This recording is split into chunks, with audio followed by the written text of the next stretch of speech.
Hello friends, welcome to Ramesh TNPSC academy. இன்றைக்கி நம்ம இந்த வீடியோவில் என்ன பார்க்க போகிறோன்னா, தமிழில் வந்து பார்த்திங்கன்னா 8ஆம் வகுப்பில் இருக்கக்கூடிய இயல் 1லேருந்து 9 இயலில் இருக்கக்கூடிய எல்லா பாக்ஸ் கொஷினையும் தான் வந்து இந்த வீடியோவில் நம்ம பார்க்க போகிறோம். ஏற்கனவே வந்து நம்ம இதே மாதிரி 6ஆம் வகுப்புக்கு ஒரு வீடியோவும் 7ஆம் வகுப்புக்கு ஒரு வீடியோவும் போட்டிருந்தோம். அது எல்லாருமே நல்லா இருக்குன்னு வந்து சொல்லியிருந்தீங்க. ஸோ அதே மாதிரி அப்படியே 8th ஸ்டாண்டர்டுக்கும் போடுங்கன்னு நிறைய பேர் கமெண்ட் பண்ணியிருந்தீங்க. அதனால் 8th ஸ்டாண்டர்டில் உள்ள எல்லா முக்கியமான பாக்ஸ் கொஷினையுமே வந்து இந்த ஒரு வீடியோவிலே பார்க்க போகிறோம். இன்கேஸ் இந்த வீடியோவை நீங்கள் இப்போ தான் ஃபஸ்ட் டைம் பார்க்குறீங்கன்னா, நீங்கள் 6th ஸ்டாண்டர்ட் பார்த்துட்டு வந்தீங்கன்னா உங்களுக்கு ரொம்பவே யூஸ்ஃபுல்லாக இருக்கும். வாங்க ஒவ்வொரு பாக்ஸ் கொஷினாக பார்த்துட்டு போவோம். முதல் கொஷினை பாருங்கள். பாரதியாரை பற்றின இன்ஃபர்மேஷன் வந்து கொடுத்துருக்காங்க. என்ன கொடுத்துருக்காங்கன்னா, பாரதியாரை பற்றி கவிஞர், எழுத்தாளர், இதழாளர், சமூக சீர்திருத்த சிந்தனையாளர், அதே மாதிரி வந்து பார்த்திங்கன்னா விடுதலை போராட்ட வீரர்னு இவருக்கு வந்து பன்முக ஆற்றல் கொண்டவராக இருந்திருக்காரு சுப்பிரமணிய பாரதியார் அவர்கள். இவருங்க வந்து பார்த்திங்கன்னா இந்தியா, விஜயா முதலிய இதழ்களை வந்து பார்த்திங்கன்னா இவர் நடத்தியிருக்காருங்கிற குறிப்பும் இதில் கொடுத்துருக்காங்க. அது மட்டும் இல்லாமல் கவிதை மட்டும் இல்லாமல் சந்திரிகையின் கதை, தராசு அப்படிங்கிற உரைநடை நூல்களையும் வந்து இவர் இயற்றியிருக்காரு. அதே மாதிரி வசன கவிதையும் எழுதியிருக்காரு. இந்த மாதிரி விஷயங்களையும் இதில் கொடுக்குறாங்க. இவருடைய சிறப்பு பெயர்கள், இவரை வந்து என்னென்னலாம் பாரதிதாசன் அவர்கள் புகழ்ந்திருக்காங்கங்கிற குறிப்பையும் கொடுத்துருக்காங்க. என்ன கொடுத்துருக்காங்கன்னா, சிந்துக்கு தந்தை, செந்தமிழ் தேனி, அப்புறம் வந்து பார்த்திங்கன்னா புதிய அறம் பாட வந்த அறிஞன், மரம் பாட வந்த மறவன் அப்படிங்கிற விஷயங்கள் எல்லாமே, சிறப்பு பெயர்கள் எல்லாமே பாரதியாரை புகழ்ந்து பாரதிதாசன் அவர்கள் வந்து கூறியிருக்காங்க. சரிங்களா? இதெல்லாமே முக்கியமான குறிப்புகள். அடுத்த பாக்ஸ் கொஷின் பாருங்கள். அளபடையை பற்றி ஒரு பாக்ஸ் கொஷின் கண்டென்ட் கொடுத்துருக்காங்க. என்னென்னா, அளபடைனா முதல்ல என்னென்னு ஈஸியாக தெரிஞ்சுக்கணும். அளபடைங்கிறது வந்து பார்த்திங்கன்னா நீண்டு ஒலிக்கக்கூடிய ஒரு விஷயம். அளவெடுத்து நீண்டு ஒலிக்கும். அதனுடைய இயல்பான ஒரு மாத்திரை அளவை விட அதிகமாக ஒலிக்கும். உதாரணத்துக்கு புலவர்கள் வந்து சில எழுத்துக்களை வந்து அதுக்கு உரிய மாத்திரை அளவை விட நீண்டு ஒலிக்குமாறு பயன்படுத்துவார்கள். இப்போ ஒரு 2 மாத்திரை அளவு தான் அது ஒலிக்கும்னா அதை தாண்டி 3வது மாத்திரை அளவு ஒலிக்கிற மாதிரி எழுதுவாங்க. எடுத்துக்காட்டு பாருங்கள். வலா ஆமை, அதில் வலா லாங்கிறதே 2 மாத்திரை எவ்வளோ ஒலிக்கும். கூடவே ஒரு ஆணாவையும் போட்டிருக்காங்க. அது ஒரு குறில், அது வந்து ஒரு மாத்திரை. அப்போ 2 சேரையில் என்ன ஆகும்னா, அது இயல்பை விட 3 மாத்திரை அளவில் அது வந்து ஒலிக்கும். சரிங்களா? அளபடையை 2 வகையாக பிரிப்பாங்க. உயிரளபடை, ஒற்றளபடைன்னு பிரிப்பாங்க. இலக்கண வீடியோஸ் நீங்கள் போய் பாருங்கள். அடுத்து வந்து பாருங்கள், தொல்காப்பியத்தை பற்றின குறிப்புகள் வந்து கொடுத்துருக்காங்க. தொல்காப்பியத்துடைய ஆசிரியர் வந்து பார்த்திங்கன்னா தொல்காப்பியர். சரிங்களா? தமிழில் நமக்கு கிடைத்த மிக பழமையான இலக்கண நூல் எதுனா தொல்காப்பியம். சரிங்களா? இது வந்து டிஎன்பிசியில் கேட்டிருக்காங்க. இதை வந்து இந்த நூலை வந்து எழுத்து, சொல், பொருள் அப்படின்னு 3 அதிகாரங்களாக கொண்டு பிரிப்பாங்க. ஒரு அதிகாரத்துக்கும் 9 இயல்களை வந்து இது கொண்டிருக்கும். அதனால் மொத்தம் 27 இயல்களை, ஒரு அதிகாரத்துக்கு 9 இயல், 3 அதிகாரம் இருக்குது. அப்போ 27 இயல்களை வந்து இது கொண்டது. இதில் மரபியல் அப்படிங்கிறது வந்து பார்த்திங்கன்னா பொருள் அதிகாரத்தில் வந்து வருங்கிற குறிப்பும் இதில் இருக்குது. நுட்பமாக கவனிச்சுக்கோங்க.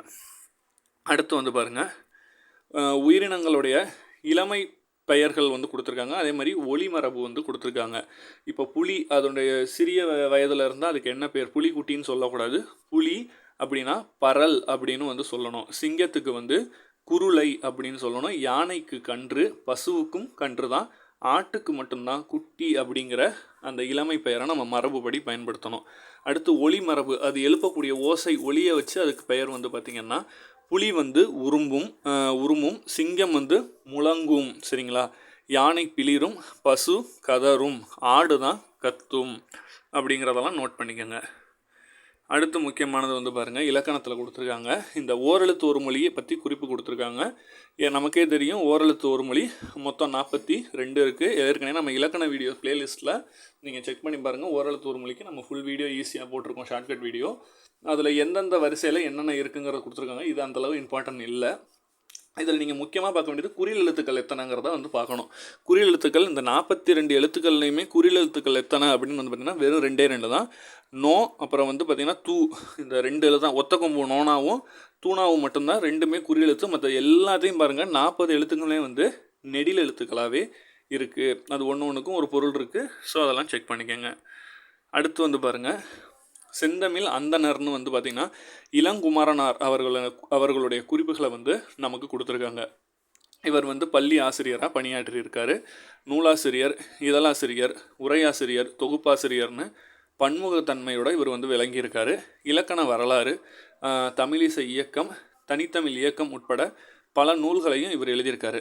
தேவநேயம் அப்படிங்கிற நூலையும் தொகுத்தும் இருக்கார். திருச்சிக்கு அருகில் உள்ள அல்லூரில் வந்து பார்த்திங்கன்னா திருவள்ளுவர் தவசாலையும் பாவாணர் நூலகமும் வந்து அமைத்துள்ளாருங்கிற குறிப்பும் இதில் கொடுத்துருக்காங்க. இதெல்லாம் நீங்கள் முக்கியமாக தெரிஞ்சுக்கணும்.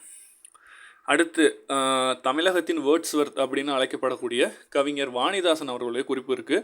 ரொம்ப ரொம்ப முக்கியமான ஒருத்தர். டிஎன்பிஎஸ்சியில் இவரை பார்த்தீங்கன்னா கொஷின் குரூப் 4 வந்துக்கிட்டே இருக்கும். சரிங்களா? தமிழகத்தின் வேர்ட்ஸ்வர்த் அப்படின்னு அழைக்கப்படக்கூடியது யாருன்னா வாணிதாசன் அவர்கள். அரங்கசாமி அப்படிங்கிற எத்திராசலு அதுதான் இவருடைய இயற்பெயர். சரிங்களா? இவர் வந்து பாரதிதாசனின் மாணவர். இவருக்கு வந்து தமிழ், தெலுங்கு, ஆங்கிலம், பிரெஞ்சு முதலிய மொழிகளில் வந்து வல்லவராக அவர் இருந்திருக்காரு. கவிஞரேறு, பாவலர் மணி அப்படிங்கிற சிறப்பு பெயரும் இவருக்கு இருக்குது. பிரெஞ்சு அரசுடைய செவ்வாலியர் விருதை வந்து பெற்றிருக்காரு. இது ரொம்பவே முக்கியம். தமிழச்சி, கொடிமுல்லை, தொடுவானம், எழிலோவியம், குழந்தை இலக்கியம் அப்படிங்கிற நூலெல்லாமே இவர் இயற்றியிருக்காரு. இதெல்லாம் முக்கியமான குறிப்பு, பார்த்துக்கோங்க. அடுத்து வந்து பாருங்கள், நாட்டில் பெரும் பஞ்சம் ஏற்படும் காலத்தில் மக்கள் வந்து அந்த துயரத்தை போக்குறதுக்கு கும்மி பாடல்களை வந்து பாடுவாங்க. அந்த கும்மி பாடல்கள்லாம் தொகுத்து வந்து தான் புலவர் ராசு அவர்கள் பஞ்ச கும்மிங்கிற நூலை வந்து இயற்றியிருக்காரு அப்படிங்கிற குறிப்பை இதில் வராங்க. இதில் தான் வந்து அந்த கோணங்காத்து பாட்டு அப்படிங்கிறதும் இதில் தான் வரும். சரிங்களா? அடுத்து திருக்குறளை பற்றின குறிப்பு கொடுத்துருக்காங்க. என்னென்னா திருவள்ளுவரை பற்றின குறிப்பு இதில் கொடுத்துருக்காங்க. பெருநாவலர், முதற் பாவலர், நாயனார் அப்படின்னு வந்து பார்த்திங்கன்னா திருவள்ளுவருக்கு வந்து பார்த்திங்கன்னா 2000 ஆண்டுகளுக்கு முற்பட்டவர்னு சொல்கிறோம். அவருக்கு வந்து நிறைய சிறப்பு பெயர்கள் வந்து இருக்குது. அதே மாதிரி திருக்குறளுக்குமே நிறைய சிறப்பு பெயர்கள் இருக்குது.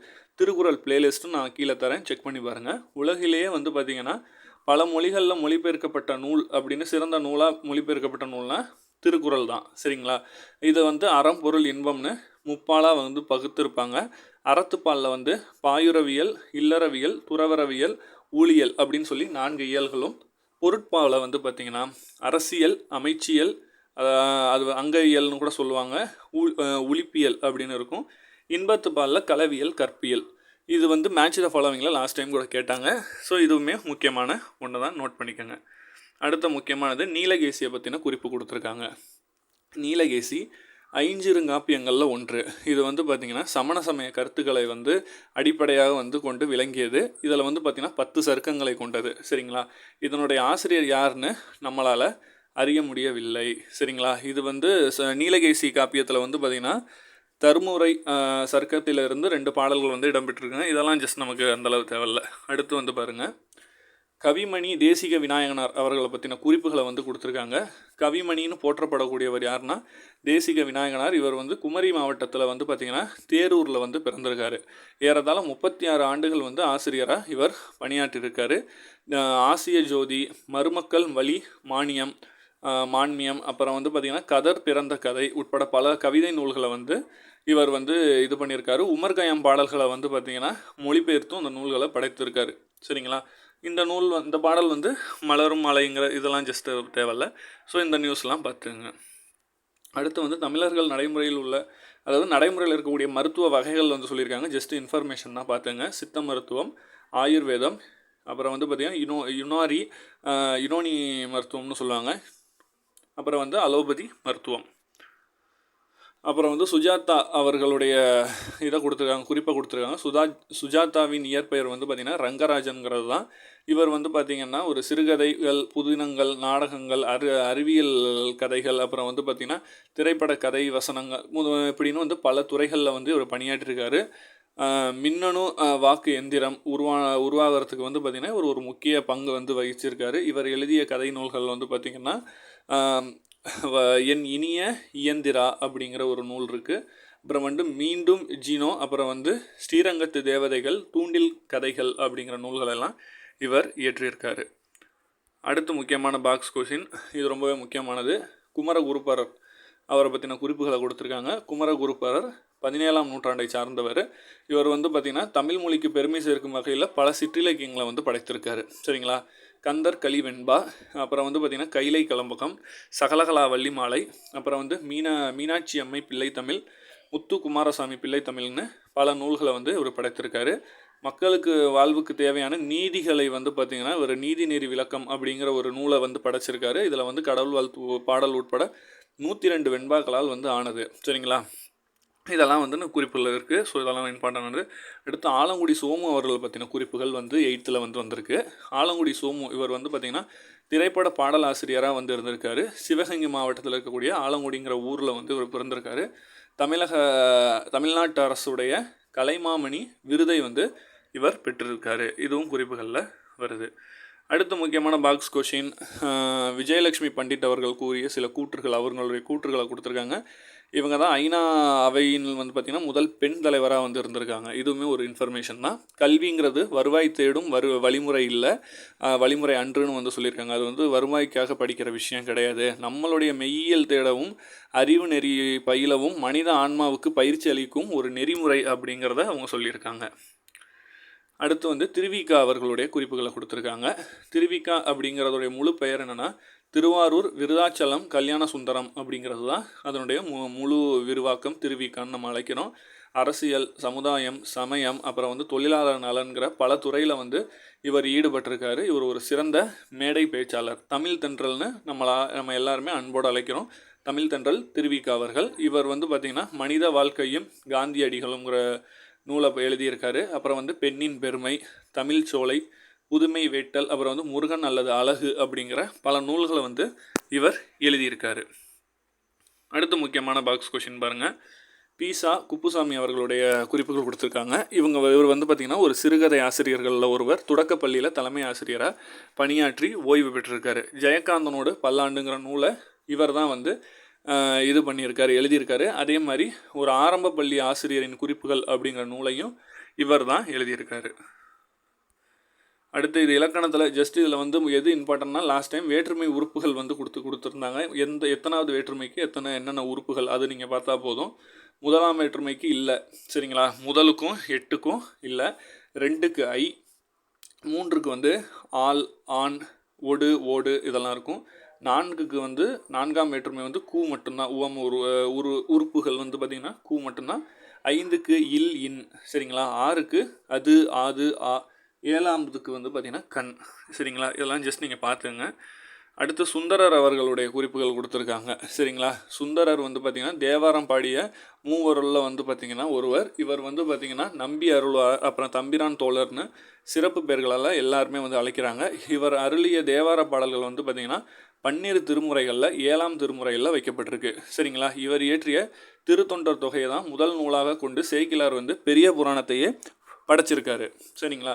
இவர் அது மட்டும் இல்லாமல் திருஞான சம்பந்தர், திருநாவுக்கரசர், சுந்தரர் ஆகிய 3 பேரும் சேர்ந்து பாடிய பாடல்களுடைய தொகுப்பு தான் வந்து பார்த்திங்கன்னா மூவரும் பாடிய பாடல்களுடைய தொகுப்பு தான் தேவாரம் அப்படின்னு வந்து அழைக்கப்படுது. இதை தொகுத்தவர் வந்து நம்பி அவர்கள், சரிங்களா. தேவ் கூட்டல் ஆரம் அப்படின்னா இறைவனுக்கு சூடப்படக்கூடிய மாலை, சரிங்களா. அதே வாரம்னா இனிய இசை பாடல்களால் அது வந்து இது பண்ணுவாங்க, சரிங்களா. அதுதான் தேவாரம். அடுத்து முக்கியமான இது வந்து பார்த்திங்கன்னா கலித்தொகையை பற்றி குறிப்புகள் கொடுத்துருக்காங்க. 8 தொகை நூல்களில் ஒரு முக்கியமான நூல். இதை வந்து கலிப்பா அப்படிங்கிற வகையால் வந்து ஆனது. 150 பாடல்களை கொண்டது. 5 இணைகளில் இருக்கக்கூடிய களிகளையும் 30 வந்து பாடியிருக்கும். குறிஞ்சிக்களி, முல்லைக்களி, மருதக்களி, நெய்தற்களி, பாலைக்களின்னு 5 களிகளாக வந்து இது பண்ணியிருப்பாங்க. இந்த கலித்தொகையை வந்து தொகுத்தது நல்லாந்துவனார், சங்ககால புலவர்களில் ஒருவர். இவர் தான் வந்து பார்த்திங்கன்னா இதை வந்து தொகுத்திருப்பார். நெய்தல் பாடல்கள் இயற்றியதும் இவர் தான். அடுத்து வந்து குறிப்புகளில் பாருங்கள். இந்த மூங்கில்களை பற்றின சில குறிப்புகள் இருக்குது. கல் மூங்கில், மலை மூங்கில், கூட்டு மூங்கில்னு மூங்கில் மொத்தம் 3 வகைப்படும், சரிங்களா. சரிங்க. இதில் வந்து கூட்டு மூங்கிலை வச்சு தான் கைவினை பொருட்கள் செய்கிறதுக்கு உகந்தது அப்படின்னு ஏற்றவைன்னு கொடுத்துருக்காங்க. மற்ற மூங்கில்களில் செய்ய முடியாது. கூட்டு மூங்கிலில் தான் கைவினை பொருட்கள் நம்மளால் செய்ய முடியும். இது வந்து ஒரு குறிப்பாக கொடுத்துருக்காங்க. அடுத்து வந்து இலக்கணத்தில் ஒன்றுக்கும் மேற்பட்ட சொல்லில் வந்து உம்முங்கிற உறுப்பு வெளிப்படையாக வரும்போது அது எண்ணுமை அப்படின்னு ஆகும். எண்ணுமைனா இரவும் பகலும். பாருங்கள், சொல்லையில் உம்முன்னு வருது. இப்போ பசுவும் கன்றும் வெளிப்படையாக வந்தால் அது எண்ணுமை, சரிங்களா. இதே மறைந்து வந்திருந்தால் அது உண்மை தொகை, சரிங்களா. மறைஞ்சு வரும் சிலதில். இரவு பகல் அப்படின்னா அதில் இரவும் பகலுங்கிறது மறைஞ்சு வருது, சரிங்களா. அப்படி சொல்லிட்டாங்கன்னா அது உண்மை தொகை. வெளிப்படையாக வந்தால் அது எண்ணுமை. அடுத்து வந்து பாருங்கள், புறத்திட்ட பற்றின குறிப்பு கொடுத்துருக்கேன். என்னென்னா ஆசிரியர் வந்து இதுக்கு அறிய முடியல. எதுனா தகடூர் யாத்திரைங்கிற நூலுக்கு வந்து யார் ஆசிரியர்னு நம்மளால் கண்டுபிடிக்க முடியல. இல்லை தகடூர் அப்படின்னு அழைக்கப்படக்கூடியது எந்த ஊருன்னா இன்றைக்கு இருக்கக்கூடிய தருமபுரி மாவட்டத்தை தான் தகடூர் அப்படின்னு வந்து அழைக்கிறாங்க. இதோட முழுமையான குறிப்பு நமக்கு கிடைக்கல. அடுத்து வந்து மழை பெய்யாமல் ஊரே வந்து பஞ்சத்தில் இருக்கிற காலத்தில் சிற்றூர்களில் இருக்கிற மக்கள் வந்து வீடு வீடாக போய் உப்பே இல்லாத சோறை வந்து ஒரு பானையில் வாங்கி அதை ஊருக்கு பொதுவாக வச்சு அனைவரும் வந்து உண்ணுவாங்க. அது காரணம் ஒரு மிக கொடுமையான பஞ்சத்தை வந்து அடையாளமாக காட்டணுங்கிறதுக்காக இப்படி செய்வாங்க. அதில் மனமிறங்கி மழை பெய்யுங்கிறது அவங்களோட நம்பிக்கை. இது வந்து மலைச்சோற்று நோன்பு அப்படின்னு வந்து சொல்லுவாங்க. இதை வந்து கொங்கு நாட்டு மலைச்சோற்று வழிபாடு அப்படிங்கிற கட்டுரையில் வந்து இடம்பெற்று இருக்குது இந்த மரபுகள். இதை வந்து பதிப்பாசிரியராக இருந்தது வந்து கௌரவன் அவர்கள் தான். கௌரவன் அவர்கள் இந்த குறிப்பெல்லாம் பதிப்பாசிரியராக இருந்து இது பண்ணியிருக்காங்க. அப்புறம் ஊரும் சிறப்பும் கொடுத்துருக்காங்க. ஆக்சுவலாக நிறையா இருக்கும் அந்த லெசனில். நான் ஏற்கனவே லெசன் பை ஒரு இதுக்கும் ஒரு இயலுக்குமே நம்ம வீடியோ போட்டிருக்கோம், அதை செக் பண்ணி பாருங்கள். இதில் வந்து ஒரு 4 குறிப்பு கொடுத்துருக்காங்க. தூத்துக்குடி அப்படிங்கிறது முத்து நகர் அப்படின்னு வந்து அழைக்கப்படுது. சிவகாசி வந்து குட்டி ஜப்பான், மதுரை வந்து தூங்கா நகரம், திருவண்ணாமலை வந்து தீப நகரம் அப்படின்னு வந்து அழைக்கிறாங்க. அடுத்து கன்னிவாடி ரங்கராயன் சிவகுமார் அவர்களை பற்றின குறிப்புகள் இருக்குது. சிவகுமார் அவர்கள் திருப்பூர் மாவட்டத்தை சார்ந்த கன்னிவாடிங்கிறதுல வந்து பிறக்கிறாங்க. மற்றபடி எப்பவும் போல தான் சிறுகதை ஆசிரியர், புதின ஆசிரியர், இந்த மாதிரி பன்முகத்தன்மையோடு இருக்கார். கன்னிவாடி, அப்புறம் வந்து பார்த்திங்கன்னா குணசித்திரங்கள், அப்புறம் வந்து உப்பு கடலை, குடிக்கும் பூனை முதலிய நூல்களை இயற்றியது இவர் தான். அடுத்து முக்கியமானது இது வந்து ஜெயங்கொண்டார் அவர்களை பற்றின குறிப்புகள் இருக்குது. இது ரொம்பவே முக்கியமான ஒன்று. கலிங்கத்து பரணி குறிப்பும் இருக்குது. ஜெயங்கொண்டார் வந்து பார்த்திங்கன்னா தீபங்குடி அப்படிங்கிற ஊரை வந்து ஊரை வந்து சார்ந்தவர். இவர் வந்து முதலாம் குலோத்துங்க சோழனுடைய அவை புலவராக வந்து இவர் இருக்கிறாரு. இவரை வந்து பரணிக்கோர் ஜெயங்கொண்டார் அப்படின்னு வந்து சொக்கநாத புலவர் வந்து புகழ்ந்திருக்காரு. இது ரொம்பவே முக்கியமான ஒரு குறிப்பு. பரணிக்கோர் ஜெயங்கொண்டார்னு புகழ்ந்தது யாருன்னா சொக்கநாத புலவர் அவர்கள். இவர் வந்து பார்த்திங்கன்னா கலிங்கத்து பரணி 96 வகையாக சிற்றிலக்கியங்கள் நமக்கே தெரியும். மொத்தம் 96 வகை. அதில் ஒரு வகை தான் வந்து இந்த கலிங்கத்து பரணிங்கிறதும் ஒரு சிற்றிலக்கிய வகைகளில் ஒன்று. தமிழில் வந்து முதல்ல எழுதப்பட்ட பரணி நூலுங்கிறதும் கலிங்கத்து பரணி தான். முதலாம் குலோத்துங்க சோழன், அவருடைய படைத்தலைவர் கருணாகர தொண்டைமான் ஆகியோர் வந்து பார்த்திங்கன்னா இந்த கலிங்கத்தில் மீது போர் செஞ்சு ஜெயிப்பாங்க. அந்த போரை பற்றி தான் இது வந்து சிறப்பாக பேசும். சரிங்களா? கலிங்கத்து பரணியில் யார் தோக்குறாங்களோ அவங்களுடைய பேரை தான் அதில் வைப்பாங்க. கலிங்கம் வந்து தோத்துருச்சு, அதனால கலிங்கத்து பரணி. சரிங்களா? இந்த நூலை வந்து பார்த்திங்கன்னா தென்தமிழ் தெய்வ பரணின்னு வந்து ஒட்டக்கூத்தர் வந்து புகழ்ந்து பேசுகிறாரு. கலிங்கத்து பரணியில் கலித்தாளிகை மொத்தம் எவ்வளோ இருக்குது அப்படின்னா கலித்தாளிகையால் வந்து பாடப்பெற்றது மொத்தம் 599 தாளிச்சைகள் வந்து கொண்டது. சரிங்களா? போர் முனையில் 1000 யானைகளை கொன்ற வெற்றி வீரனை வந்து புகழ்ந்து பாடும் இலக்கியமே பரணிங்கிற குறிப்பும் இதில் இடம்பெற்றிருக்கு. அடுத்து மீரா அவர்களை பற்றின குறிப்புகள் கொடுத்துருக்காங்க. ராஜேந்திரன், அதுதான் வந்து இவருடைய இயற்பெயர். அதை வந்து மீரா அப்படின்னு பேரை மாற்றிருக்காங்க. இது வந்து இவர் வந்து பள்ளி பேராசிரியராக வந்து பணியாற்றியிருக்காரு. அன்னமிடு தூதுங்கிற இதழை வந்து இவர் தான் நடத்தியிருக்காரு. ஊசி, குக்கு, 3 6 வா இந்த பக்கம் முதலிய நூல்களை வந்து இவர் தான் இயற்றியிருக்காரு. இவர் வந்து அப்புறம் அதே மாதிரி கோடையும் வசந்தம்ங்கிற நூலையும் இவர் தான் இது பண்ணியிருக்காரு. அடுத்து முக்கியமானது எம்ஜிஆர் அவர்களை பற்றின சில குறிப்புகள் இருக்குது. கேரளாவை வந்து சொந்த இதாக கொண்டவர், சேர்ந்தவராக இருந்தவர் தான் எம்ஜிஆருடைய பெற்றோரும் குடும்பத்தினரும் வந்து இருந்திருக்காங்க. கேரளாவை சார்ந்தவர்களாக இருந்திருக்காங்க. இவங்க வந்து இலங்கைக்கு வந்து குடிபெயர்ந்துடுறாங்க. அங்கே உள்ள கண்டியில் வந்து பார்த்திங்கன்னா 1917ஆம் ஆண்டு ஜனவரி திங்கள் 17ஆம் நாள் வந்து அங்கே வந்து குடியேறுறாங்க.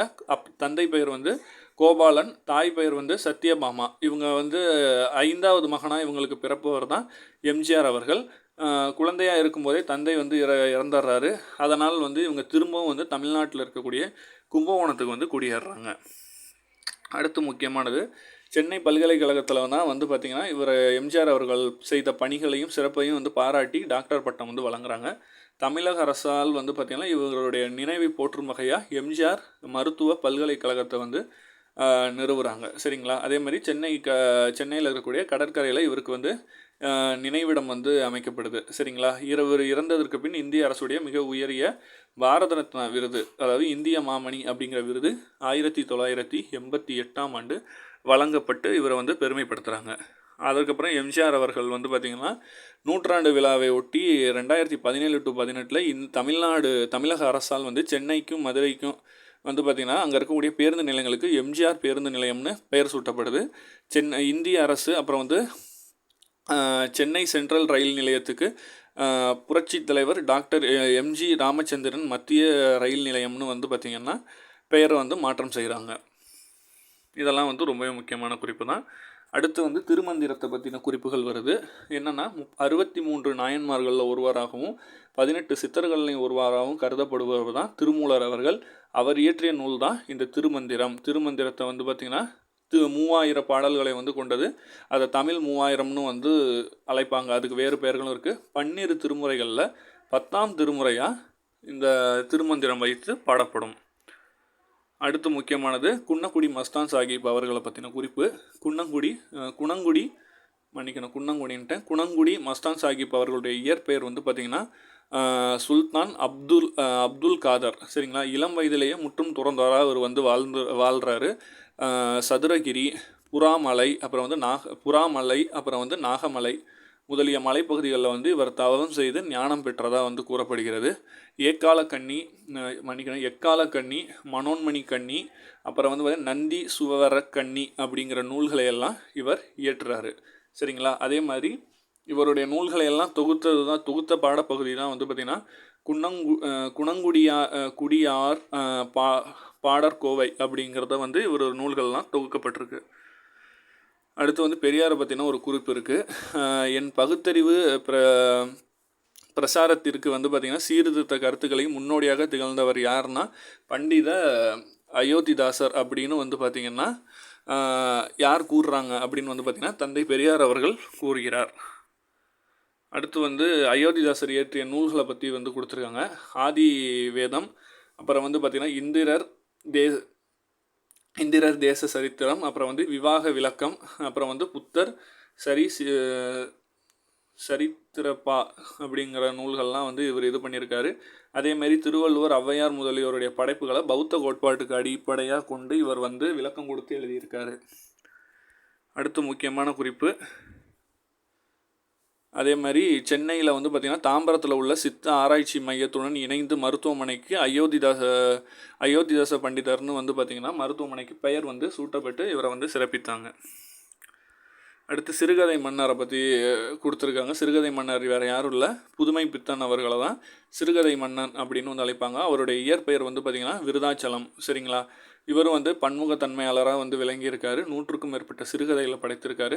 சில திரைப்படங்களுக்கு கதையும் உரையாடலும் வந்து பார்த்திங்கன்னா எழுதியிருக்காரு. கடவுளும் கந்தசாமி பிள்ளையும், அப்புறம் வந்து பார்த்திங்கன்னா சாப விமோச்சனம், பொன்னகரம், அப்புறம் வந்து ஒரு நாள் கழிந்தது போன்ற சிறுகதைகளை இவர் தான் வந்து படைத்திருக்கார்.